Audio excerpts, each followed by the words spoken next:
What can you expect if you or a loved one is charged with domestic violence in Indian country? My name is Ted Hassey. I'm an attorney. I practice in Oklahoma in federal and tribal courts.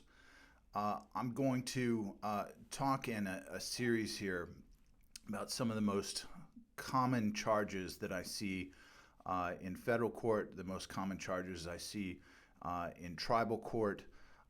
Domestic violence is one that we see in both federal and tribal court.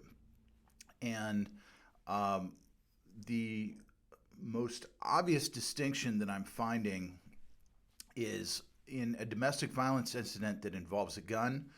Uh, Essentially, every time I'm seeing that filed in federal court.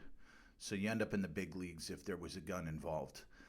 Uh, Domestic violence cases, they can be very serious. They can be, claims of strangulation, other alleged felony conduct, and that can still end up in tribal court.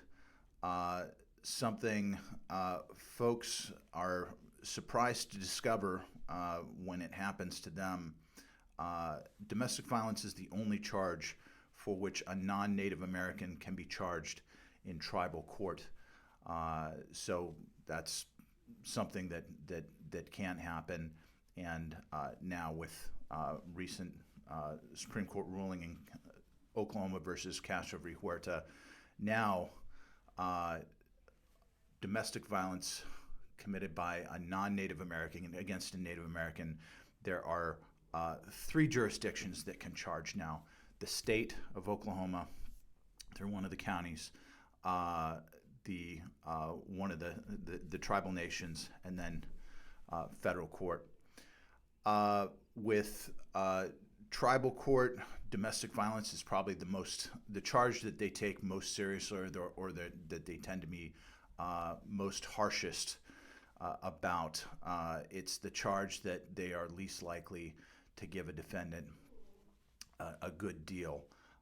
While there's a lot of other charges that if you end up with in tribal court, the AG's office may look at you and say, maybe there's something we can do with you with rehab or something like that. Domestic violence is the hardest charge to get those a better deal. And there's a number of reasons for that. One of the reasons is there's a separate department for example, Muskogee Creek Nation has a separate department for domestic violence where alleged victims of domestic violence go and they get their own advocate. And the advocates, I think the AG runs up against advocates who are hostile to good deals for alleged wife beaters and perpetrators of domestic violence. If you or a loved one is being charged with domestic violence, either in tribal court or in federal court, give me a call. My name is Ted Hassey. I can be reached at 918-932-2800. I'd be glad to talk to you about how I can help.